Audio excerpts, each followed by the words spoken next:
Johnson demanda simplement son chemin à une autruche. Mais celle-ci, sans la moindre pitié, le picora jusqu'à le réduire en miettes. Peu après que l'autruche soit repartie tranquillement, Johnson tomba soudain du ciel. Il n'avait même pas eu le temps de reprendre ses esprits qu'une armée d'autruches surgit en face de lui. À en juger par leur nombre terrifiant, il devait y en avoir au moins 10 000. Ils démarrèrent en trombe pour s'enfuir. Mais les autruches mangeuses d'hommes les rattrapèrent en un instant. Ils écrasèrent l'accélérateur à fond. Mais cela ne servit absolument à rien. Une autruche rattrapa la voiture et asséna un violent coup sur le sommet du crâne de la belle femme à l'aide d'une branche sèche. Du côté de Johnson, la situation n'était guère meilleure.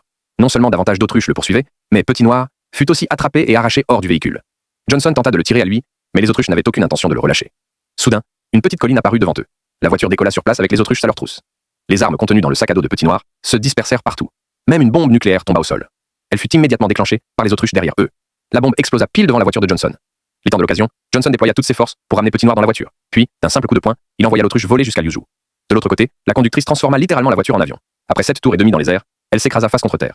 En voyant l'immense armée d'autruches avancer comme une tempête de sable, les deux furent pris de panique. Johnson arriva alors avec son petit véhicule à 4 roues, récupéra les deux survivants et fonça à toute allure. Mais à peine avait-il parcouru une courte distance qu'il conduisit la voiture droit vers une falaise abrupte. Mourir écrasé contre les rochers ou se faire hacher par les autruches? Sans hésiter, Johnson fit demi-tour et se jeta droit sur l'armée d'autruches. Mais il ne cherchait pas la mort. Juste avant l'impact, il donna un violent coup de volant et effectua un magnifique demi-tour à 360 degrés, puis appuya à fond sur l'accélérateur et fonça vers la falaise. Malheureusement, le calcul fut mauvais. La voiture s'écrasa lourdement contre les rochers avant de tomber dans le canyon. Et là, un miracle se produisit. La belle femme atterrit violemment sur le sol, ses longues jambes frappant la terre. Mais elle n'avait absolument rien.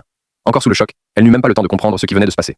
Petit Noir, incapable de mourir, se mit à bavarder sans arrêt, le cœur battant à tout rompre, sans remarquer l'hippopotame derrière lui. Heureusement, la belle femme cria à temps pour le sauver. À ce moment-là, le gros commença à faire le malin, donnant des leçons à tout le monde sur l'importance de rester vigilant. Mais ce qu'il ignorait, c'est que le prochain malchanceux, ce serait lui.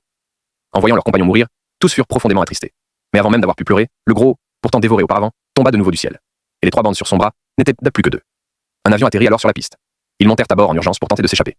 C'est à ce moment-là que le pilote leur révéla qu'il était un PNJ du jeu, et qu'ils avaient été transportés dans un monde virtuel. Chaque personne commence avec 3 vies.